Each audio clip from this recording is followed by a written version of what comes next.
So Kenyans, this is how Uhuru Ruto fixed us. And before I tell you how, I must start by warning some of you. You must stop sanitizing Uhuru Kenyatta. In the recent past, I have come across social media posts and videos of people trying to sanitize Uhuru Kenyatta.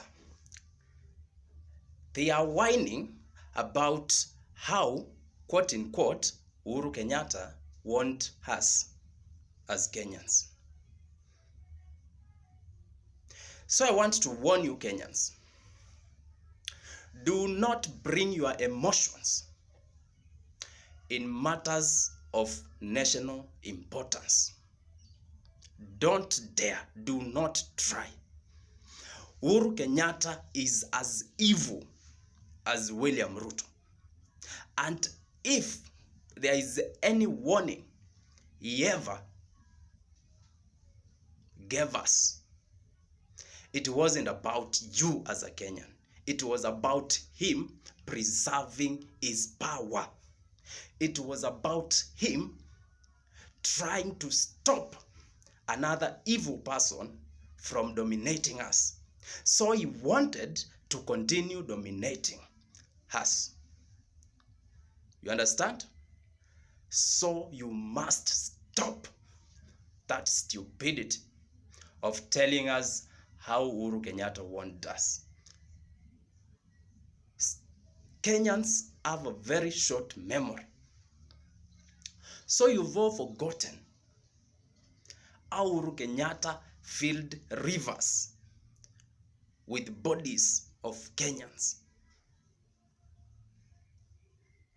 The Nairobi city mortuary was always full during the tenure of Uhuru Kenyatta because of extrajudicial killings, looting, the corruption in his government.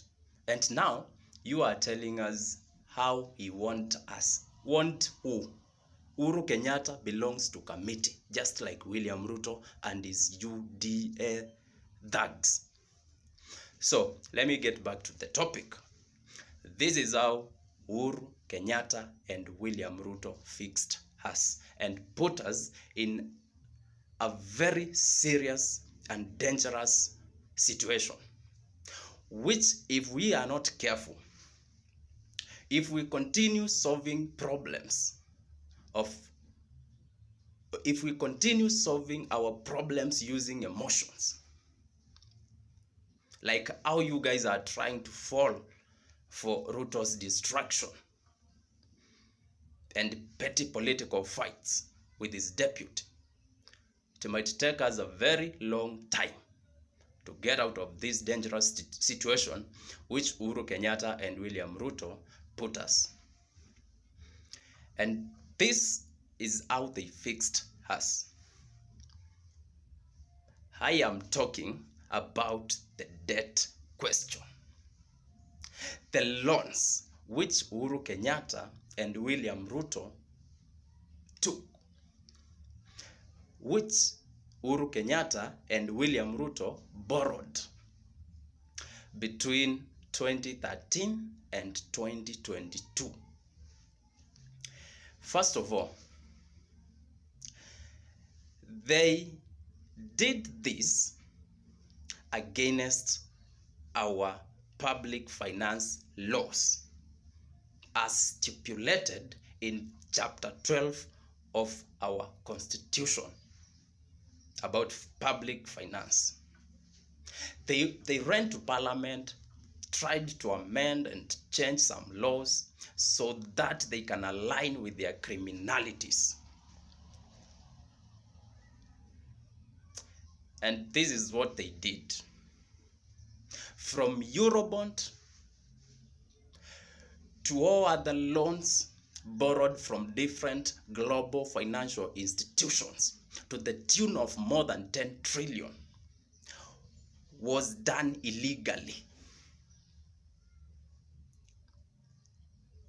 Yes, this was illegal. And that is why there is this question of odious debt. Because there wasn't consent from Kenyans. And above all, these loans never benefited us as Kenyans. And that is why we talk about odious debt. But before that, this is another issue.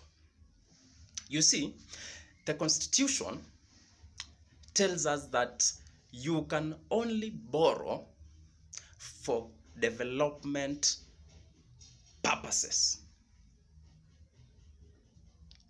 You can only borrow to fund or to start a development project. But what did Uhuru and Ruto do? They borrowed and used these monies in funding recurrent expenditure. So you might ask, why were they borrowing for recurrent expenditure while they are collecting taxes on a daily basis? And this is the simple reason. The taxes collected from us as Kenyans was looted. It was diverted to personal accounts of Uhuru Kenyatta, William Ruto, and their friends and family. And so there were no money to fund the operational, to pay salaries and fund other government day-to-day operations.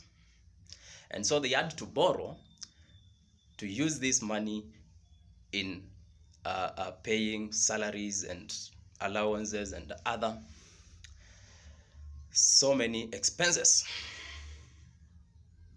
And that alone is enough to tell you the debt we are now repaying is odious debt.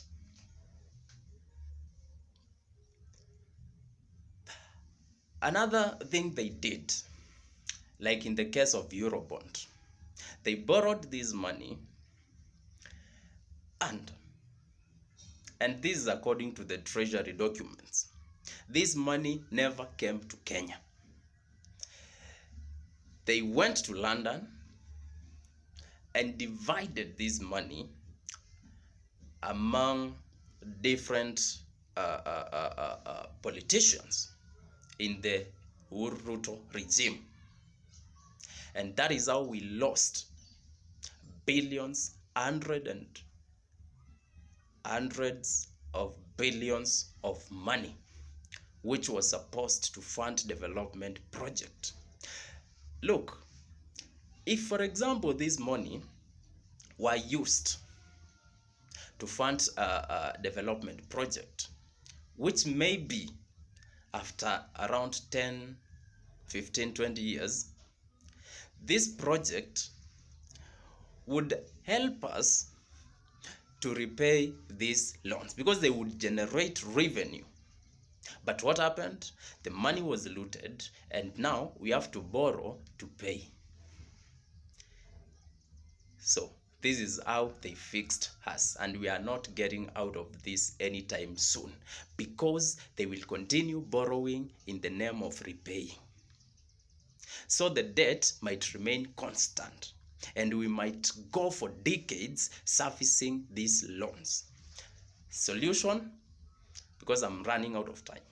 The solution is simple. We must destroy the current system, fragment each and every individual involved and send them to Kamiti and force them to return this money so that we can use these monies to pay the debts and fund development projects in this country. No other way out of this. It is as simple as that.